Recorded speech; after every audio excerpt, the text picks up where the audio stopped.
brevemente a presentare il programma della mattinata. Allora, questo è il programma, quindi diciamo dopo questa breve introduzione seguiranno gli interventi della dottoressa Silvia Maier della Regione Veneto e della dottoressa Camilla Pedrazzini di Veneto Agricoltura, che andranno a introdurre il bando, quindi a presentare quelli che sono un po' gli obiettivi, i requisiti tecnici e gli interventi che sono ammissibili e quindi finanziabili da questo bando.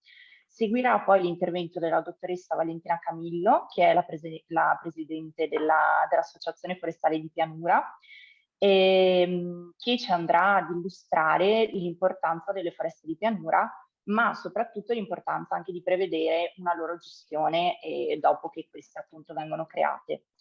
Dopo questo, con il suo intervento strumenti operativi dal progetto al cofinanziamento, il mio collega Alex Pra di Etifor ci fornirà qualche spunto interessante sull'opportunità di integrare il finanziamento proveniente da questo bando con altre fonti di cofinanziamento private. E poi concluderà la sessione Lucio Brotto, sempre di Etifor, il mio collega, che parlerà del progetto del Bosco Fontaniva, quindi un progetto che grazie alla programmazione precedente ha proprio beneficiato di questo contributo e che ha diciamo dato vita a una realtà molto positiva nell'area del Medio Brenta. Ma diciamo prima di procedere e dare la parola ai relatori, ricordo a tutti quanti solo alcune piccole regole da seguire per tutta la durata dell'incontro, per insomma gestirla al meglio. Quindi invito tutti, perché ovviamente non l'avesse già fatto, a cambiare il proprio nome utente su Zoom. È un'operazione molto semplice, basta cliccare sui tre puntini che trovate accanto al vostro nome e vi invitiamo ad indicare il vostro nome, cognome e l'affiliazione. Suggerisco poi a tutti quanti di tenere spento il microfono per tutta la durata dell'evento e se dovete fare qualche domanda la potete scrivere direttamente nella chat di Zoom e vi prego appunto di esplicitare di volta in volta a che relatore è rivolta la domanda. Vi ricordo che le domande possono essere fatte in qualunque momento e alcune di queste qua saranno poste ai relatori al termine del webinar che abbiamo riservato una decina di minuti, uno spazio dedicato alle domande e alle risposte. Informo poi tutti quanti che questo evento sarà registrato, c'è un collega che sta registrando l'evento, e giusto per dare l'opportunità a tutti quanti, anche a quelli appunto che non hanno potuto partecipare questa mattina, di rivedere questa registrazione e chiarire eventuali dubbi relativi al bando. Poi vi informo che tutte le slide e tutte le domande che porrete nella chat verranno poi pubblicate nel sito di Parco Fiume Brenta, dovrebbe arrivarvi ora il link nella chat per accedervi e quindi verranno pubblicate le domande e le eventuali e le conseguenti risposte a queste domande. Quindi appunto siamo sempre a disposizione se avete qualche dubbio. Ok, procederei quindi come da programma, dando la parola alle prossime relatrici, quindi alla dottoressa Silvia Maier di Veneto Agricoltura e Camilla Pedrazzini, Silvia Maier della Regione Veneto e Camilla Pedrazzini di Veneto Agricoltura, che introdurranno il bando. Allora, interrompo un attimo la condivisione.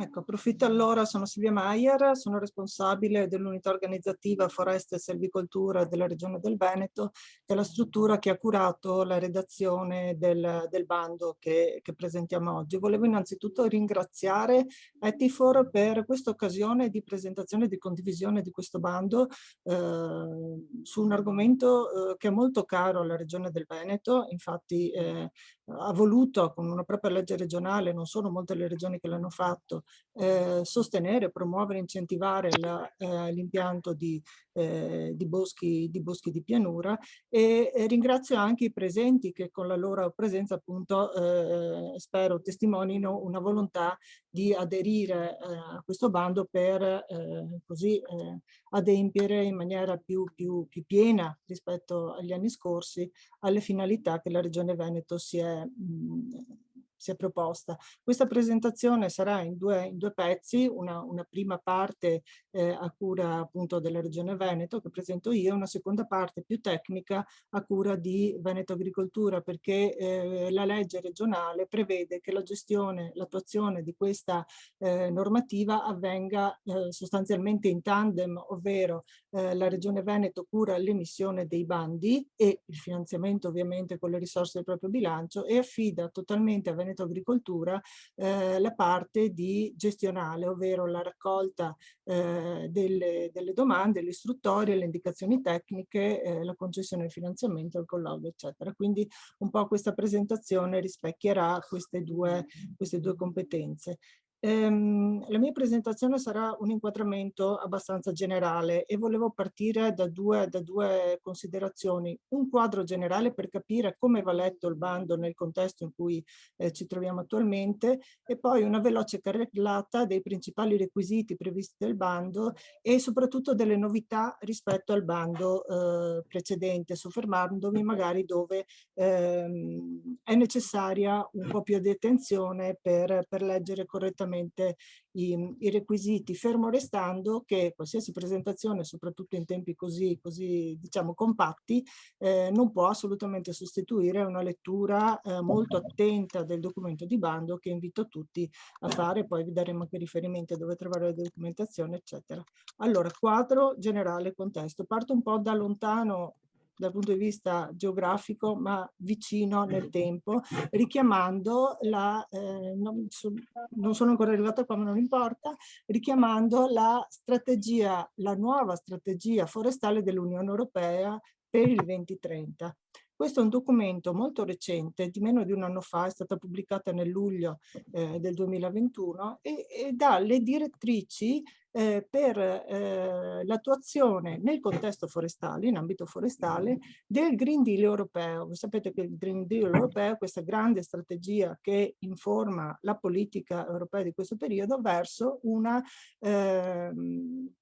utilizzo più sostenibile, una maggiore sostenibilità dell'uso delle risorse. In questo contesto la parte forestale ovviamente ha una sua importanza, soprattutto nell'ottica di realizzare l'obiettivo di riduzione delle emissioni di gas a effetto serra.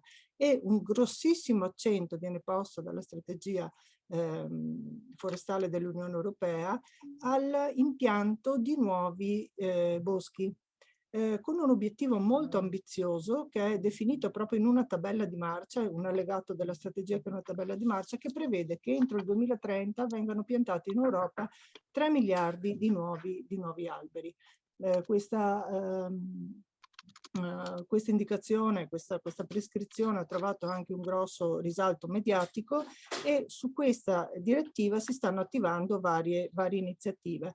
Derivata un po' dalla strategia europea per le foreste, anche la strategia forestale nazionale, che è il documento ancora più recente, pubblicato nel febbraio di quest'anno, che riprende un po' e declina a livello nazionale quelli che sono gli obiettivi nella gestione e nel supporto al contesto forestale in Italia. E qui vengono ripresi i temi della strategia europea, sottolineando in particolare per la parte imboschimento l'importanza della valorizzazione delle specie autoctone, delle provenienze locali, della certificazione del materiale vivaistico, eccetera, da un lato. Dall'altro anche l'importanza di iniziative condivise a livello locale, in cui magari l'amministrazione abbia un ruolo di governance, ma coinvolga in un'azione di formazione formazione, informazione sulla tutela, funzione, eccetera, eccetera, anche la popolazione. Su questi temi vedete che ci ritroviamo pienamente, no? Nella attuazione di questa legge. Questi temi poi sono declinati a livello sempre più locale. Un altro documento di cui si è parlato moltissimo ed è attualissimo è il PNRR, documento che finanzia l'attuazione di molte politiche di ripresa, ma anche del Green Deal, che prevede una tabella di marcia ancora più stringente, 6 milioni e 6 di alberi da piantare, soprattutto in ambito di pianura urbano e periurbano, in Italia entro il 2024. Capirete che ognuno per raggiungere questo obiettivo molto sfidante deve fare la sua parte. Il PNR infatti fa riferimento a dei bandi del Ministero per la transizione ecologica che hanno avviato dei bandi e hanno finanziato dei progetti, ma solo mirati alle città, al momento alle città metropolitane. La legge, possiamo andare alla prossima, la legge 13 del 2003, in questo contesto vedete che che nonostante abbia 20 anni è molto moderna, molto attuale. Infatti si può dire che sia antesignana rispetto a queste normative, a questo quadro strategico che vi ho citato, che è recentissimo e attualissimo. Infatti le finalità di promuovere la realizzazione dei boschi per migliorare la qualità dell'ambiente, fornire spazi naturali verdi ai cittadini per svolgere attività ricreative, aumentare la sicurezza idraulica del territorio, ridurre gli effetti dell'inquinamento atmosferico. Ricordiamo che la pianura padana, come molte altre zone dell'Italia, sono sotto procedure di infrazione per la PM10, ad esempio, quindi l'impatto del verde, dell'impianto di nuovi boschi sul miglioramento degli effetti rispetto agli effetti dell'inquinamento è del tutto rilevante ed attuale. E inoltre incrementare la biodiversità e, obiettivo aggiunto non all'inizio ma qualche anno dopo, anche concorrere alla produzione di biomasse forestali.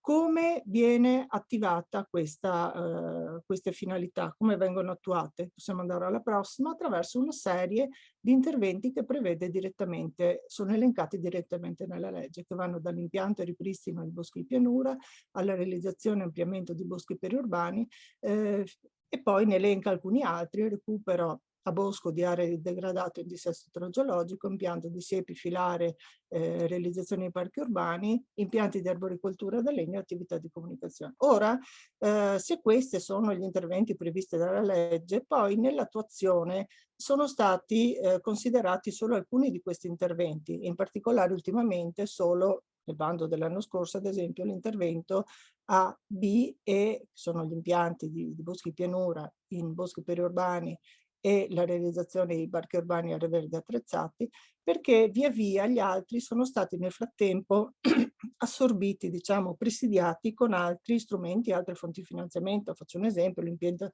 di siepi e filari o l'arboricoltura da legno è stata ampiamente finanziata con gli strumenti della programmazione e dello sviluppo rurale. E quindi ci si è concentrati su quello che era un po' il core business di questa normativa, ovvero l'impianto di boschi di pianura e di boschi periurbani, ed è questo proprio l'oggetto di questo bando. Possiamo andare alla successiva? Ecco, allora, dopo un entusiasmo iniziale e un finanziamento iniziale cospicuo, no? Mi pare che fossero 5 milioni di euro per i primi 3 anni della legge, quindi tutta una serie di bandi attivati nei primi anni 2000, diciamo che l'attenzione su questa normativa si è un po' spenta a favore di altre forme di incentivo, quali appunto la programmazione dello sviluppo rurale, ma recentemente, no, vista anche la centralità di queste tematiche, la Regione ha inteso, in accordo con la Veneto Agricoltura, ha inteso rilanciare questo tipo di supporto, e quindi nel 2020 è stato finanziato, sono state messe nuove risorse nel nel bilancio regionale si è aperto un bando, il bando di cui la DGR 1242 del 2020, che però anche questo ha scontato di alcune problematiche che hanno un po' limitato l'interesse o l'accesso, la possibilità di accesso ai fondi. Infatti la legge inizialmente prevedeva che per i boschi di pianura fossero necessari come requisito minimo 5 ettari accorpati e per i boschi periurbani 2 ettari e mezzo accorpati. Queste dimensioni per un contesto di pianura o periurbano dove il conflitto l'uso concorrenziale del suolo è molto diciamo ambito, ha creato non poche difficoltà.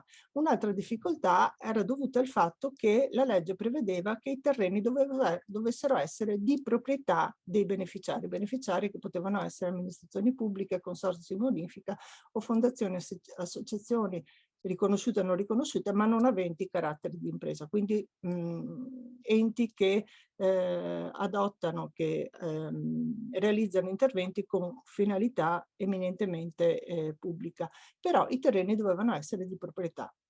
Visti questi limiti, vista che per mancanza di requisiti metà delle domande presentate sul bando del 2020 non sono state considerate ammissibili, proprio perché non raggiungevano, non corrispondevano ai requisiti, è stata fatta una riflessione e si è intervenuti, come era necessario, direttamente nella legge istitutiva, portando alcune modifiche che speriamo essere sostanziali per facilitare l'adesione al bando.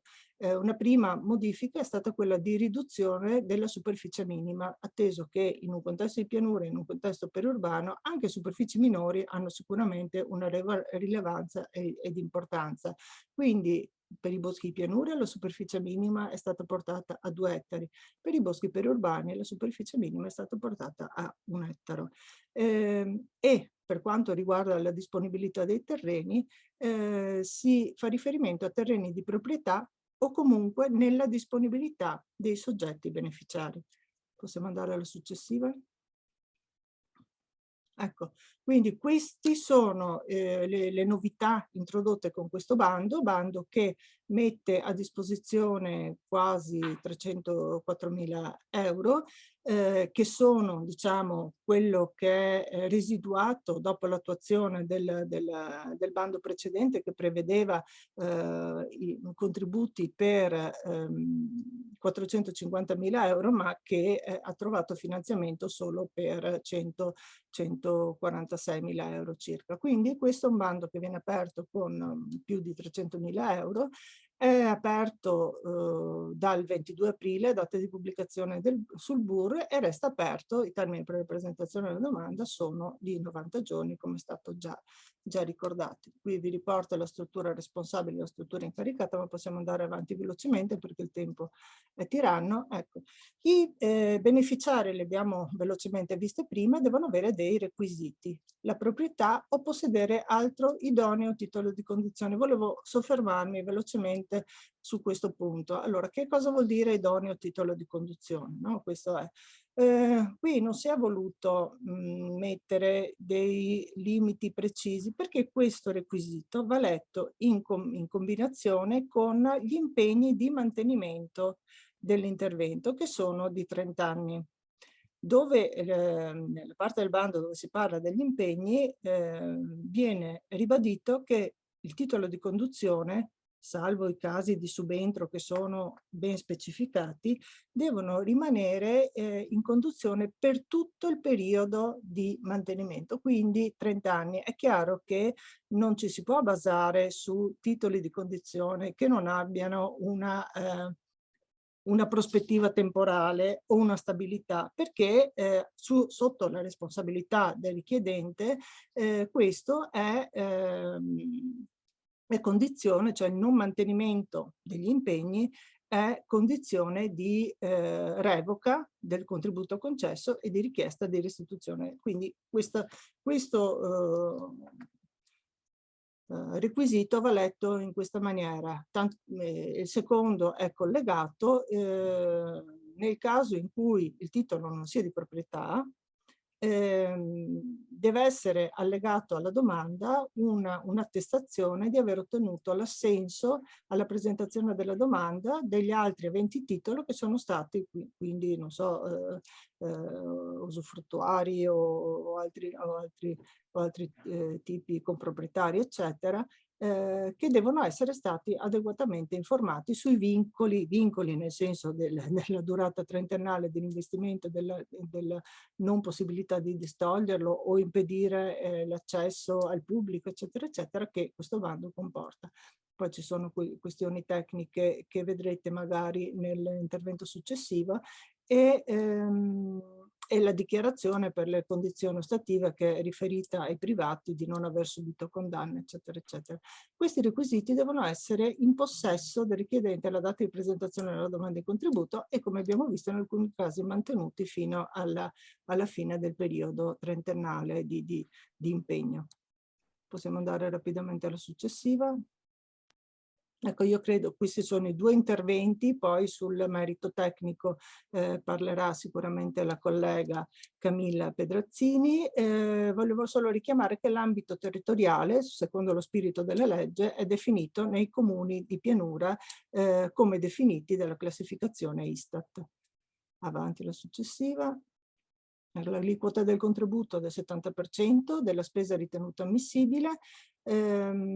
L'IVA è ammissibile se non è recuperabile da parte del beneficiario.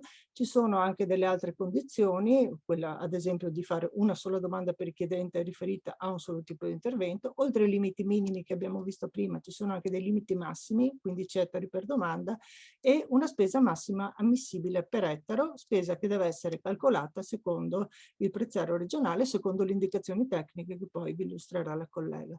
Possiamo passare alla successiva. Ecco, requisiti e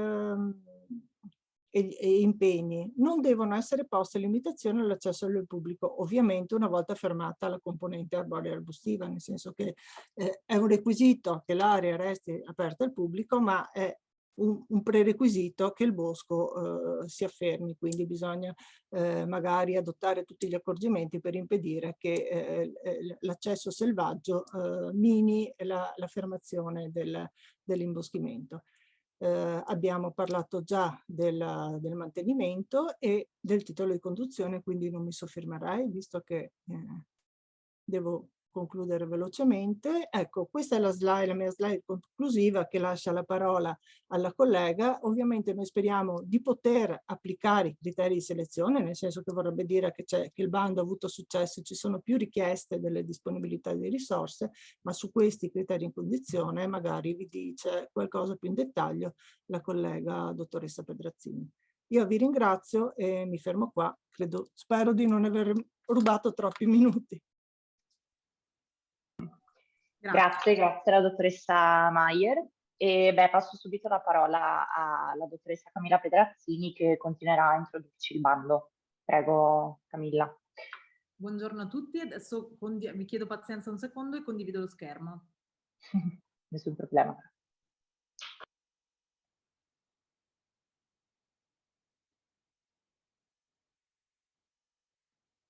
Vi chiedo se tutti vedete la modalità presentazione.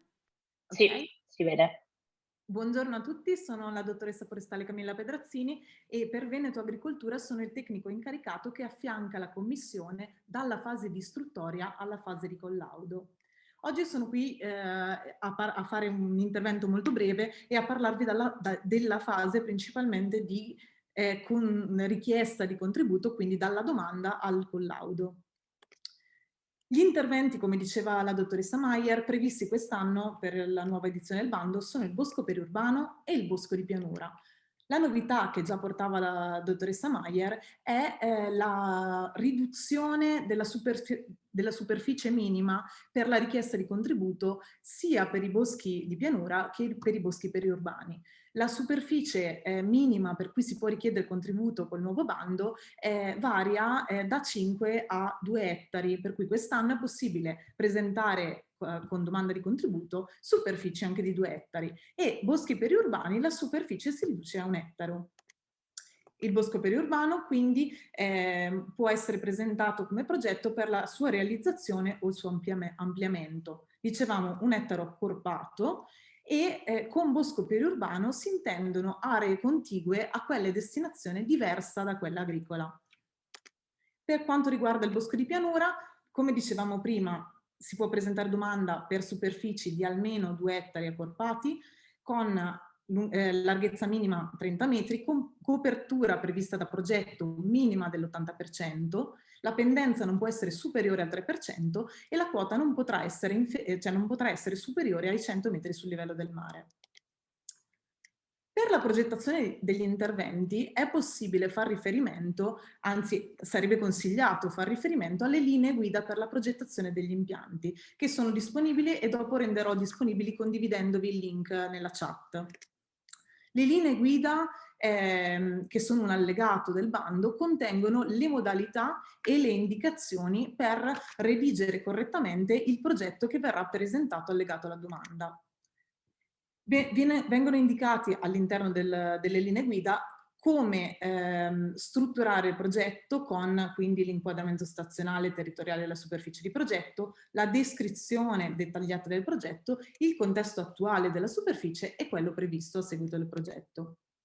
Saranno fornite indicazioni circa la corretta scelta delle specie, vi chiedo scusa un secondo, da utilizzare per la vostra superficie, sono da utilizzare esclusivamente specie autoctone sia arboree che arbustive, adatte ovviamente alla stazione. Vi chiedo scusa. Sono indicati anche consigli circa il sesto di impianto, il modulo di impianto e indicazioni puntuali circa la densità da utilizzare per la progettazione. Sono presenti anche indicazioni sulla corretta scelta e la giusta scelta del materiale vivaistico.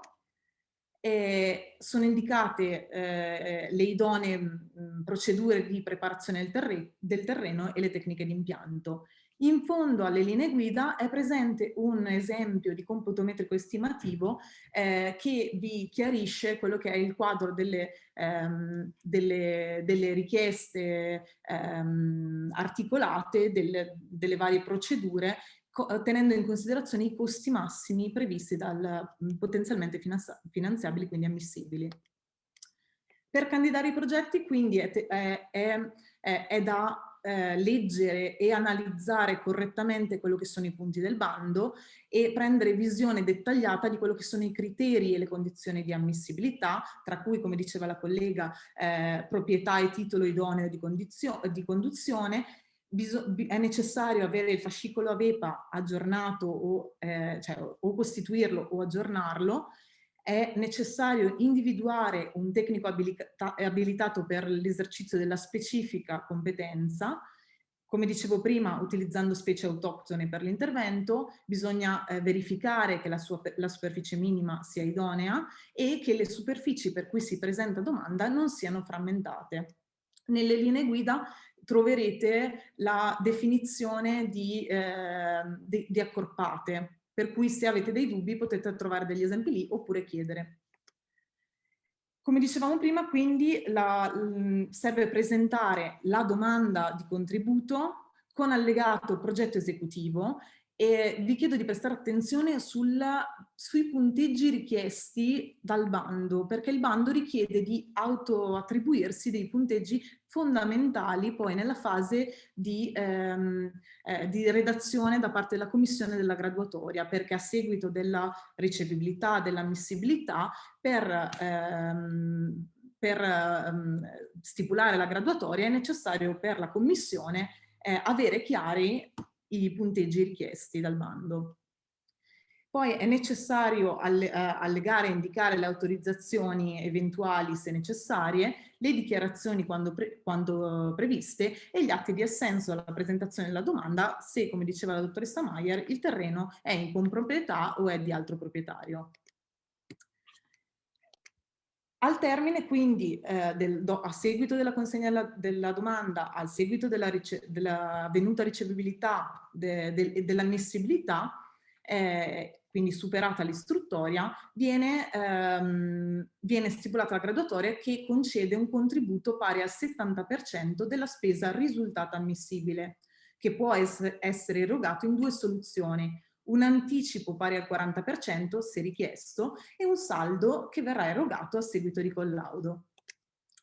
La realizzazione dell'intervento deve avvenire entro 2 anni dall'atto di concessione del contributo e l'intervento, come dicevamo prima, deve essere mantenuto per almeno 30 anni.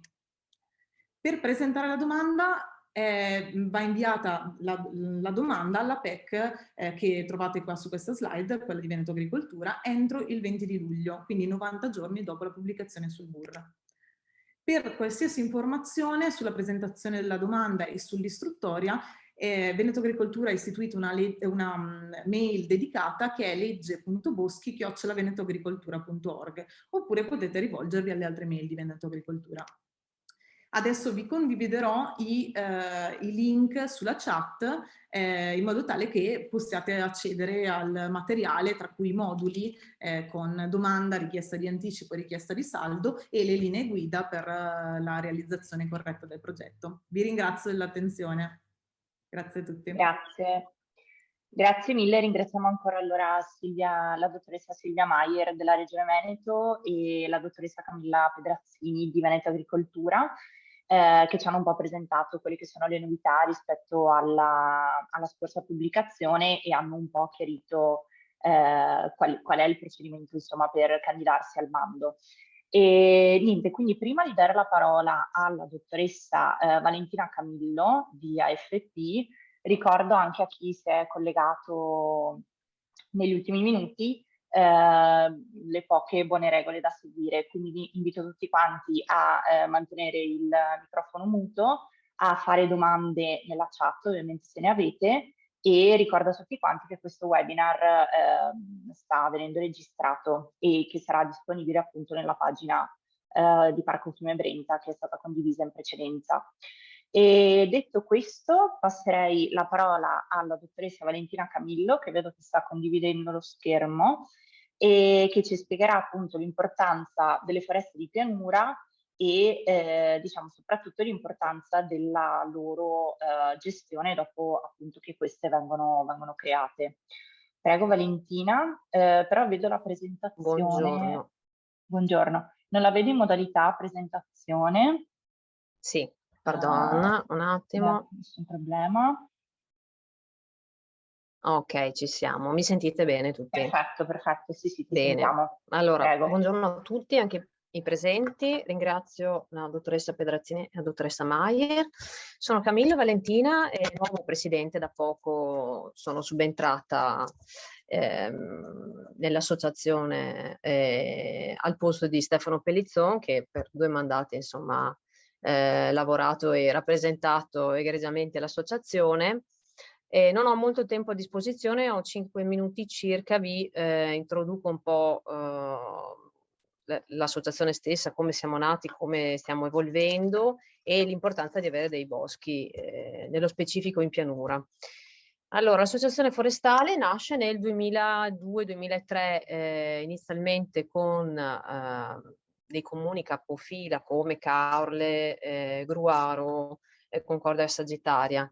Inizialmente siamo partiti un po' in sordina, per dirla tutta, nel senso che avevamo qualche ettaro così di boscato che volevamo valorizzare in qualche maniera, e un po' alla volta nel corso di ormai una decina d'anni ci siamo allargati, tanti soci sono subentrati, non solo pubblici, e questo perché per svariati motivi e ragioni che noi tutti sappiamo, tra surriscaldamento globale e ciò che stiamo vivendo negli ultimi anni, insomma l'attenzione e la sensibilità rispetto alle aree verdi, in particolare i boschi, sta aumentando. Quindi in sostanza vi introduco un po' quella che è la nostra associazione, quali sono i nostri obiettivi. Noi organizziamo praticamente, cerchiamo di dare un supporto a tutti quelli che vogliono creare delle superfici boscate e creare anche, diciamo, una sorta di indotto, una logica intorno a quest'area verde. Quindi organizzare le proprietà degli associati attraverso la pianificazione forestale, e questo insomma diciamo che è il nostro punto forte, quindi non ci limitiamo solo a dare un supporto per la creazione, ma ci occupiamo anche di fornire le giuste informazioni e indicazioni nel momento in cui un'area verde si è creata, però deve essere poi gestibile nel corso degli anni. Agevolare gli associati nell'accesso ai fondi, investimenti, contributi, e qui ovviamente ci ricolleghiamo a questa legge appena uscita. Aumentare le prospettive di mercato per i prodotti e servizi forestali, sviluppare la filiera bosco-legno delle foreste a vocazione produttiva, valorizzare la fruizione turistico-ricreativa e promuovere e divulgare la conoscenza delle foreste di pianura. Diciamo che gli obiettivi sono tanti, ma quello che cioè l'interesse rispetto alla nostra associazione, è quello che stiamo generando, è molto forte, tant'è che i soci sono aumentati in maniera esponenziale, mi verrebbe da dire, e siamo passati da pochi soci a 29 con 163 foreste, 2300 ettari, e non siamo, se inizialmente eravamo diciamo avevamo più una connotazione meramente veneta, anzi mi verrebbe da dire che siamo partiti dal Veneto orientale, tant'è che nel corso degli anni abbiamo anche cambiato diciamo il nome stesso dell'associazione. Se prima eravamo Associazione Forestale Veneto Orientale, adesso stiamo assumendo una connotazione un po' più ampia, quindi siamo riusciti ad allargarci in altre regioni, oltre al Veneto, quindi anche Friuli, Venezia Giulia, Lombardia e di recente anche l'Emilia. Cosa è successo adesso? Boh, perfetto. All'interno della nostra associazione quindi abbiamo sia enti privati che pubblici e diciamo due realtà abbastanza grandi in termini proprio di area boscata, che sono dei consorzi di bioapicoltori. Allora la struttura nasce appunto nel Veneto orientale, quindi ha come dal punto di vista amministrativo si appoggia a Vegal, che fornisce tutta una serie di servizi appunto di carattere organizzativo, come il coinvolgere e tenere informati i vari soci, e Etifor invece è il nostro supporto tecnico. Quindi Etifor riesce diciamo, a informare i vari soci della possibilità di aderire a alcuni programmi piuttosto che bandi, e quindi diciamo, riusciamo a essere sempre un po' sul pezzo. Riprendendo un po' qual è la nostra storia, partiamo nel 2003 con alcuni comuni capofila, e dopo nel 2003 siamo riusciti a creare una sorta di piano. Mannaggia, pardon, scusatemi. Ecco qua, spero riusciate a vedere bene. Nel 2003 abbiamo dato il via a un piano di gestione forestale che ci ha permesso quindi di gestire al meglio e ottimizzare un po' tutta la pianificazione. Nel 2016 attraverso l'ente certificatore Valplus i nostri boschi sono stati certificati FSC, quindi rientrano in dei standard molto rigidi che permettono, insomma, ci dà la possibilità anche di creare sì dei boschi, di gestirli, però di avere dei boschi di qualità sicuramente con delle caratteristiche, insomma, di un certo tipo. Nel dicembre 2018 l'associazione ha ottenuto la certificazione di servizi ecosistemici dei propri boschi secondo lo standard FSC e come prima realtà al mondo.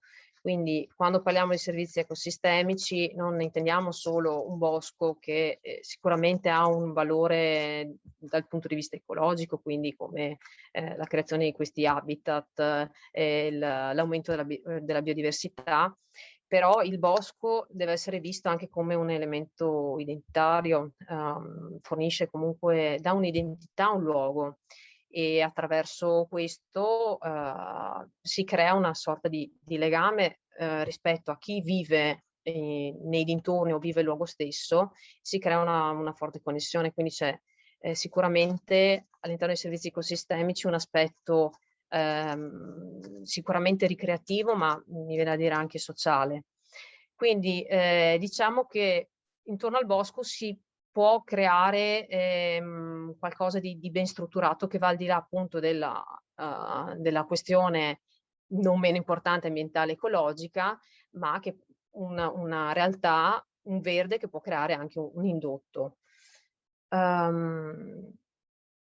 Quindi la certificazione FSC e diciamo i punti cardine della certificazione sono il rispetto dell'ambiente, quindi protegge e mantiene le comunità naturali, le foreste ad alto valore di conservazione, ha un valore sociale, rispetta i diritti dei lavoratori, comunità e popolazioni indigene, e sicuramente c'è anche un aspetto più economico, perché attraverso una certificazione di questo tipo si può costruire un mercato specifico, aggiungere e dare un valore e creare un equo accesso ai benefici.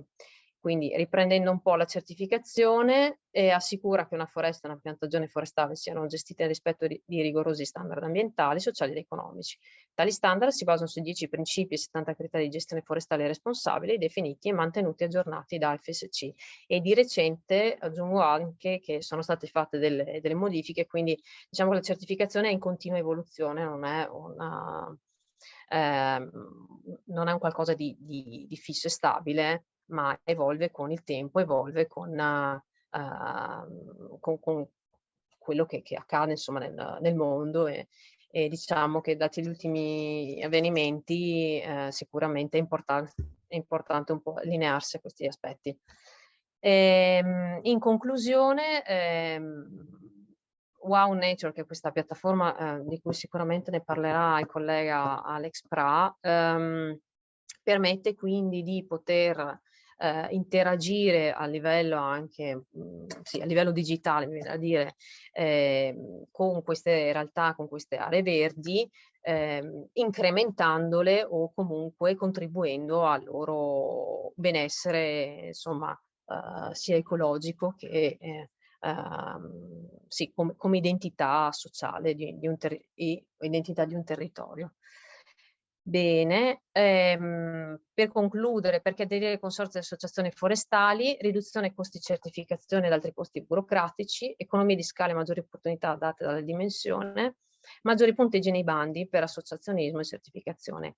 E qui si riporta un esempio di qualche tempo fa, il bando del MATEM ICM di Venezia, finanziato tutti i 4 progetti presentati. Quindi per il Comune di Venezia, il Comune di San Donato e Concordia Sagittaria, il Comune di Mirano e un privato di Jesolo. Bene, io ho concluso la mia presentazione e passo la parola a Linda. Grazie a Valentina Camillo che ci ha presentato l'Associazione Forestale di Pianura e ci ha appunto presentato i vantaggi anche che si possono avere nell'aderire a questo tipo di associazioni forestali, consorzi forestali. E niente, io molto brevemente passerei la parola ad Alex Pra, visto che appunto ci avviamo verso la chiusura, e quindi niente, Alex, puoi condividere lo schermo. Grazie. Perfetto, grazie Linda.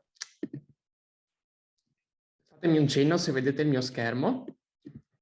Sì, lo vediamo. Perfetto, allora grazie ancora Linda e grazie anche a chi mi ha preceduto per l'inquadramento, che è stato molto chiaro ed esaustivo, e anche per gli interessanti spunti. Allora, il mio intervento sarà molto breve ed ha principalmente lo scopo di presentarvi appunto alcuni strumenti operativi che Etifor mette a disposizione dei comuni interessati a partecipare a questo bando regionale. Come ha già accennato Linda nella sua introduzione, Etifor è uno spin-off dell'Università di Padova e quindi in quanto spin-off il nostro ruolo è un po' quello di portare l'innovazione sul territorio. attraverso consulenze, progettualità, strumenti operativi, anche proprio sui temi della riforestazione, della gestione sostenibile dei boschi di pianura, che sono i temi di cui appunto parliamo oggi. Allora, nel concreto, cosa può fare Etifor per i comuni interessati a partecipare a questo bando? In primo luogo, Etifor può dare supporto nella fase di progettazione, grazie anche al network di dottori agronomi e forestali che ha sul territorio veneto. La progettazione è una fase molto importante perché, come abbiamo anche visto brevemente prima, i boschi possono essere di diverse tipologie, possono avere diverse funzioni e anche rispondere a necessità diverse. Quindi è essenziale lo studio del contesto ambientale e sociale del progetto e anche la definizione degli obiettivi che si vogliono dare a questo progetto. Vi do alcuni esempi di progetti supportati da Etifor proprio dalla fase di, diciamo così, concezione. Il primo esempio che vi mostro è a Carmignano di Brenta, dove siamo andati a creare un'area forestale di infiltrazione, ovvero un'area forestale dove attraverso un sistema di canalette e pozzi si ricarica la falda acquifera. E quindi, diciamo così, un bosco che non produce legno, o meglio, non produce solo legno, ma produce acqua potabile. Un altro esempio, in questo caso siamo a Milano, nel Parco Nord, dove siamo andati a creare la prima food forest della città, ovvero un bosco dove si sono utilizzate specie edibili e mellifere. Ed ecco quindi che è diventata un'occasione per coinvolgere la cittadinanza, soprattutto i ragazzi più giovani, e spiegare anche in modo originale questa funzione degli alberi e delle foreste che spesso viene sottovalutata o non è conosciuta.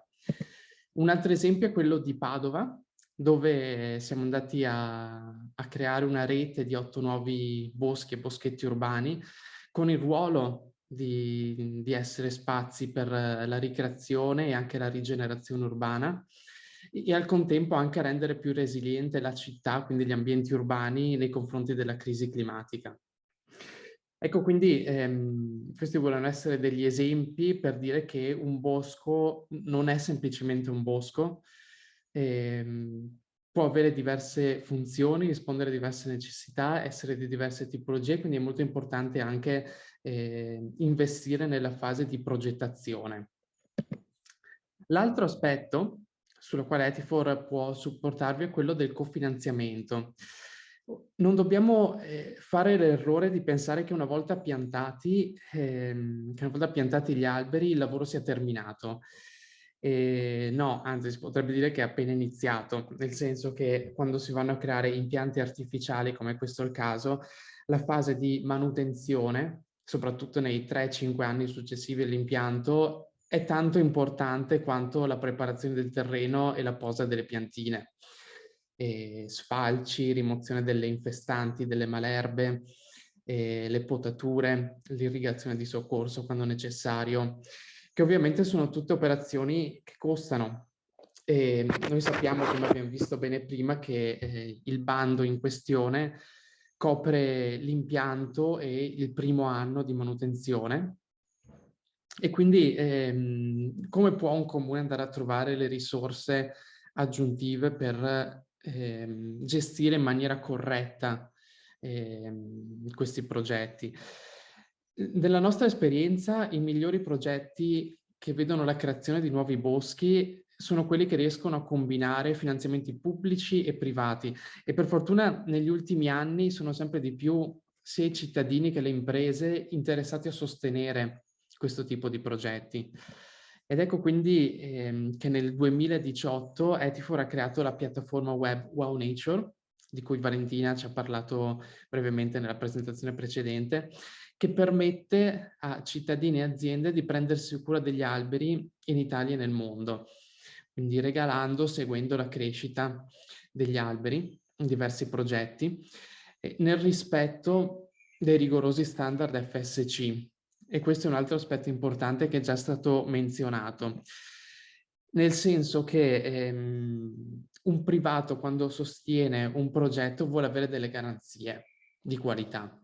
E nel settore forestale la migliore garanzia, quella più rigorosa e più riconosciuta a livello internazionale, è FSC, che noi diciamo, sosteniamo. Infatti la maggior parte dei progetti su Wow Nature sono certificati FSC, non solo per quanto riguarda la certificazione di gestione forestale responsabile, ma anche per la certificazione dei servizi ecosistemici, ovvero i benefici del progetto e del bosco in questione. Quindi l'assorbimento e la conservazione del carbonio, la conservazione della biodiversità, i servizi idrici, la conservazione del suolo e così via. Grazie a questo strumento, negli ultimi quasi 4 anni abbiamo realizzato più di 35 progetti in 6 regioni italiane e anche a livello internazionale in quattro stati, nei contesti più disparati, dalle Alpi ai tropici, contesto di boschi urbani, di parchi naturali, anche di boschi litoranei, coinvolgendo oltre un centinaio di imprese private, di enti, di associazioni e migliaia di cittadini. Ora, come potete segnalarci il vostro interesse? Ho messo qui un link, credo che la presentazione verrà condivisa al termine del webinar, quindi potete raggiungerla e cliccarci. E in fondo a questa pagina trovate un modulo di contatto dove potete inserire le informazioni di base sull'area e sul progetto e che servono a noi appunto per valutare se e come possiamo supportarvi nel vostro progetto. Ecco, ora io penso che la parte più interessante di quello che ho detto sia proprio andare a vedere un caso concreto, un caso specifico di applicazione di questo approccio.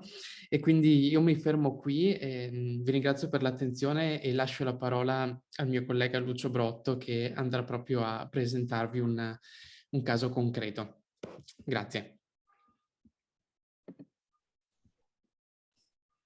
Ok, beh, Alex ha già anticipato l'intervento che seguirà e niente, volevo appunto approfittarne anche per ringraziare Alex per il suo intervento. Quindi vedete appunto che al di fuori del contributo che può arrivare con il bando ci sono opportunità esterne per integrare il finanziamento che possono essere utili per prevedere la manutenzione e la gestione di queste nuove aree che si vanno a creare.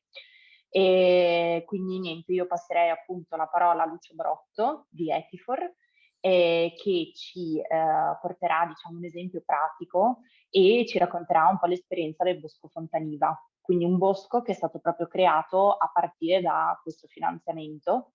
E niente, quindi Lucio, vai e raccontaci tutto quello che fai del Bosco Fontaniva. Mi sentite? Sentiamo, sì. Perfetto, vedete lo schermo? Sentiamo. Sì, confermo. Oh, perfetto, grazie, grazie a tutti. Quindi anch'io cerco di essere bello conciso come Alex. Allora, dicendo innanzitutto, Alex ha sollevato un bel problema: quanto costa realizzare una nuova foresta? Allora, è difficile dare un valore, perché dipende molto da quanti ettari sono e quindi dalle economie di scala, da dove viene fatta e perché e come viene fatta e quale sia il suo scopo. Di sicuro ci sono 4 voci di costo. Il terreno non ce lo regala nessuno, c'è un mancato reddito. Se si va a piantare degli alberi su un terreno che prima porta delle entrate al comune con degli affitti, come è il caso della legge 13, piuttosto che di terreni privati che quindi portano un sostegno alle famiglie private, bisogna considerare il mancato reddito. Il secondo aspetto è il costo di impianto, che è stato ben discusso, ok? Che diciamo generalmente possiamo includere impianto e progettazione. C'è il costo di manutenzione, che è tanto quanto, se non poi molto spesso più alto di quello di impianto, e poi ci sono i costi di comunicazione, coinvolgimento e trasparenza. Questi ultimi costi sono molto sottovalutati, ma se fai il punto 1, 2, 3 e non fai il 4, non fai nulla. Non fai nulla politicamente, non fai nulla come tecnico, forestale che progetti, e non fai nulla per garantire che quel bosco sia permanente, perché se quel bosco coinvolge i cittadini, coinvolge le amministrazioni, le imprese, diventa protetto automaticamente, ancora più di quello che può fare la legge, perché come si possono piantare i boschi c'è anche dimostrazione di come possono essere tolti, ok? Anche mettendoci tutti i vincoli di questo mondo. Quindi ecco che l'importanza di tutti e 4 questi aspetti ti danno le voci di costo. Indicativamente, se dovessimo dire, un range spannometrico di quanto costa realizzare una foresta dalla progettazione al suo mantenimento nel lungo termine, parliamo in pianura padana di cifre che oscillano tra i 20 e i 30.000 euro a ettaro come minimo. Se poi ci spostiamo verso la Lombardia non vi dico nemmeno quali sono i prezzi. Ora, per fortuna li abbiamo abbastanza ben risolti nel caso del Bosco Fontaniva, perché mancato reddito ci baciamo le mani e ringraziamo il comune di Fontaniva che ha detto avevo delle entrate, ma per me gli impatti positivi CO2, acqua, soprattutto acqua, perché siamo vicini proprio a ridosso del fiume Brenta, sono più importanti, la fruizione ricreativa è più importante, quindi non ha richiesto entrate dai terreni se non quelle di utilità pubblica. Costo di impianto, la legge 13 ci ha aiutato molto con il suo limite diciamo di 10.500 euro a ettaro, e in parte copre anche il primo anno di manutenzione, ma tutti gli successivi anni ringraziamo i cittadini e le aziende che hanno sponsorizzato il progetto tramite Wow Nature, e poi ci sono i costi di comunicazione, coinvolgimento e trasparenza che anche in questo caso, grazie alle aziende, ai cittadini e poi anche infine alla Fondazione Cariparo, sono stati coperti ampiamente. Andiamo a vedere l'iter progettuale del Bosco Fontaniva, quindi che potrebbe essere l'iter di un qualsiasi altro bosco. Esce il bando. Grazie all'iniziativa Life Brenta abbiamo diffuso questa informazione, abbiamo trovato una prima area a Fontaniva, quindi il comune ha alzato la mano e ha detto io ho un'area anche come importante in termini di superficie, quindi un'area di circa 7 ettari, quindi non facilissima, tutta bella accorpata, e da lì è partita la candidatura del progetto, ha visto, come si spiegava prima, l'approvazione del finanziamento. Ok, quindi in questo diciamo, contesto sono passati all'incirca 6 mesi. Quando è stato approvato il finanziamento della legge 13, siamo partiti con la campagna sponsor rivolta alle aziende private e ai cittadini e abbiamo raccolto altrettante risorse per poter fare tutta la parte di manutenzione, comunicazione, coinvolgimento e quant'altro. Quindi questa è andata avanti per altri 6 mesi. Abbiamo iniziato i lavori a dicembre 2021 per concluderli in pompa magna con un'inaugurazione 300 bambini delle scuole presenti, ognuno a piantare il loro albero, 150 tra famiglie, aziende e quant'altro che hanno creato il loro bosco e che lo monitorano ogni giorno perché riceviamo costanti chiamate, è l'erba e questo e quest'altro, quindi diventano partecipi del progetto. E infine, adesso abbiamo anche trovato dei contributi per diciamo, rendere il bosco più fruibile con percorsi, pannelli e quant'altro, grazie ai fondi della Fondazione Cariparo. E ovviamente inizia il vero duro lavoro della manutenzione e il costante diciamo, lavoro della manutenzione. Allora, questo come per dire l'iter. Il progetto dove siamo, vedete qui l'area tracciata in giallo, siamo a ridosso del fiume Brenta, del parco fiume Brenta.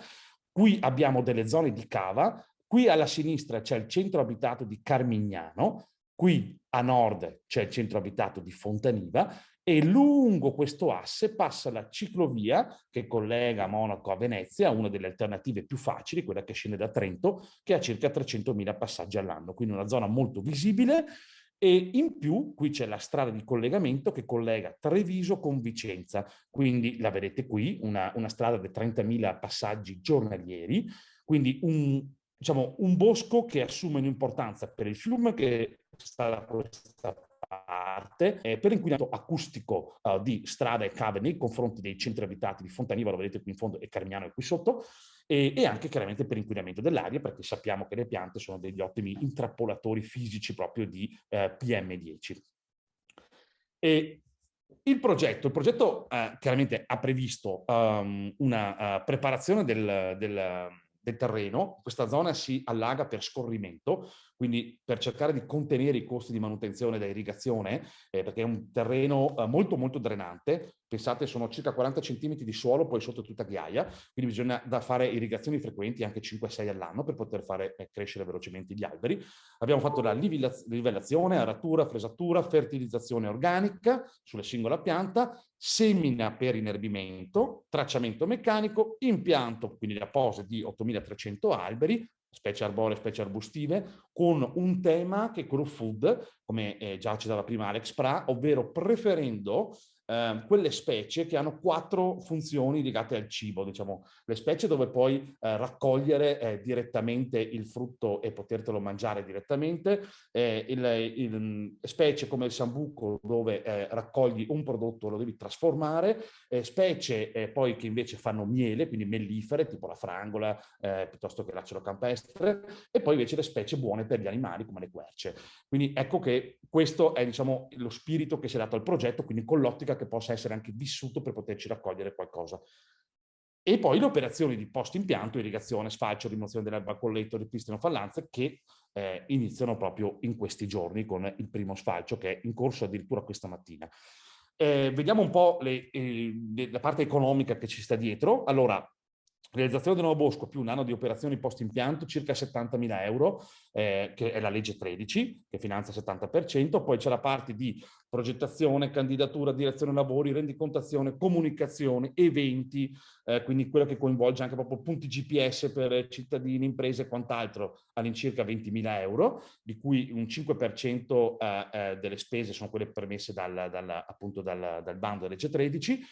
E poi la manutenzione per i 5 anni successivi, che in questo caso non sono coperti dalla legge 13, ma in questo caso siamo subentrati con il cofinanziamento, la parola chiave è cofinanziamento, dei privati tramite Wow Nature. Quindi un progetto in questo caso è sostenibile in termini finanziari se c'è un'unione tra pubblico e privato. Ci sono alcune dotazioni pubbliche, come per esempio il PNRR o altri, che pagano anche fino a 35, 40, 50.000 euro per ettaro di foresta piantata, ma si riferiscono solamente alle città metropolitane, quindi nel nostro caso del Veneto a Venezia, e lì ci sono bandi abbastanza costanti che escono ogni 6 mesi.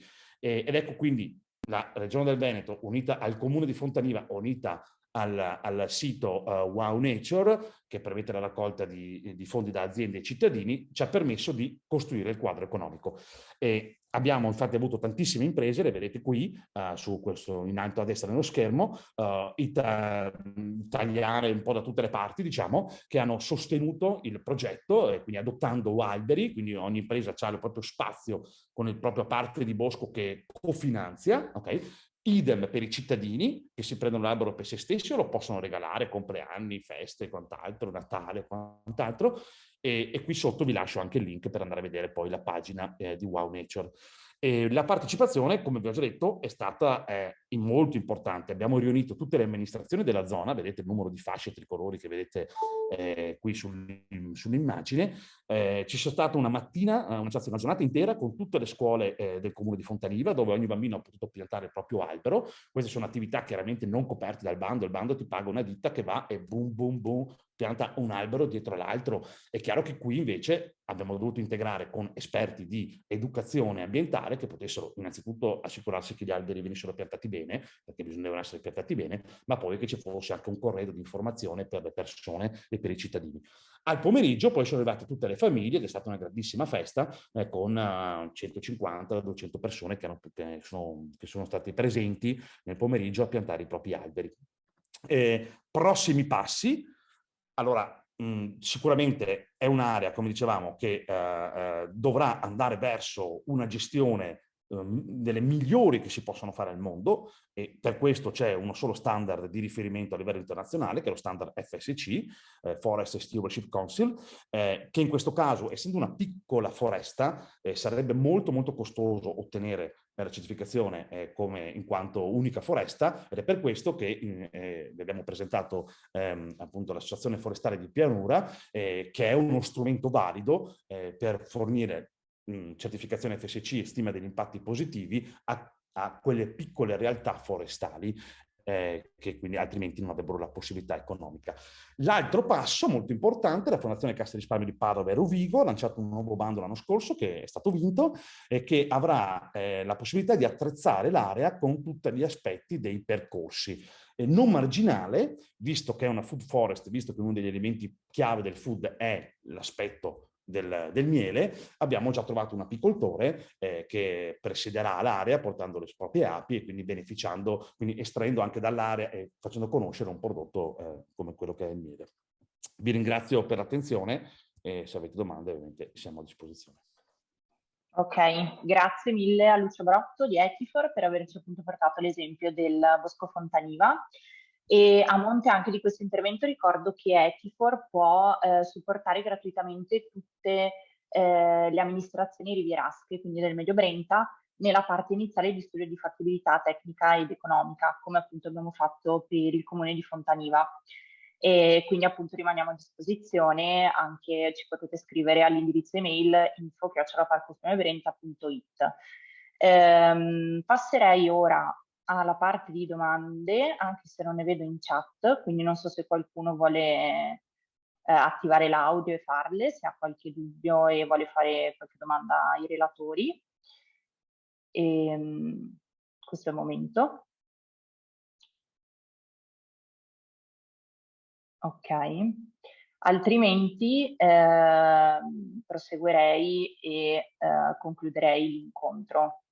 Lascio ancora qualche secondo se qualcuno vuole fare qualche domanda. Ma in attesa che magari qualcuno si faccia coraggio e ponga le domande, perché sicuramente in un bando così ce ne saranno, o se vi vengono in mente successivamente, avete i riferimenti mail, ce li inviate e cercheremo di dare una risposta. Volevo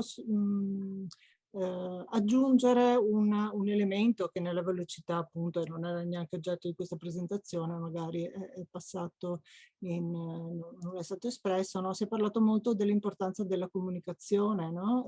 Di questi boschi e della funzione sociale. Ecco, volevo evidenziare che nel 2020 la Regione del Veneto ha emanato un'ulteriore legge che istituisce il circuito dei boschi didattici del Veneto, quindi una sorta di albo in cui chi possiede, detiene, gestisce realtà boschive sui quali si fa attività di didattica, di divulgazione, di informazione, percorsi, attività di ricerca culturale, eccetera, eccetera. Ecco, questi soggetti possono iscrivere il loro bosco all'albo dei boschi didattici in modo da costruire un circuito, anche dal punto di vista comunicativo sono stati sviluppati il logo, l'immagine coordinata, eccetera, eccetera, e verranno anche sviluppate iniziative per la promozione di questo circuito. Ovviamente la gestione resta autonoma, ci sono dei requisiti, devono esserci degli operatori qualificati per essere responsabili dell'attività formativa e didattica, però insomma è un ulteriore strumento per la valorizzazione in un'ottica non isolata ma come circuito di queste realtà boschive, anche non di grande entità, anche diffuse sul territorio, che però sono così importanti dal punto di vista anche sociale per l'aumento della sensibilizzazione, della sensibilità e della partecipazione della cittadinanza. Grazie. Grazie mille. Ok, vedo ancora che non ci sono domande in chat. Ricordo appunto che nel caso vi vengano domande più avanti potete sempre porcele via email e rimaniamo a disposizione, ecco, sia noi che Veneto Agricoltura che la Regione. Ecco. E allora niente, io mi avvio a concludere l'incontro, ringrazio ancora tutti quanti i partecipanti per averci seguito. E ringrazio di cuore anche tutti i relatori per i loro preziosi interventi, quindi la dottoressa Maier della Regione Veneto e la dottoressa Pedrazzin di Veneto Agricoltura per aver introdotto il bando, quelli che sono gli obiettivi del bando e per aver chiarito appunto quali sono i requisiti per accedere al finanziamento. Ringrazio la dottoressa Camillo per averci presentato l'Associazione Forestale di Pianura e il dottor Pra per aver introdotto Wow Nature e le opportunitad ad esso collegate. E in conclusione ringrazio anche Lucio Brotto per averci portato appunto l'esempio del Bosco Fontaniva. Ricordo che le presentazioni, i PowerPoint che sono stati presentati oggi e la registrazione dell'evento saranno appunto disponibili al link che vi invio ora. E vi arriverà comunque un'email anche per ricordarvi tutto questo.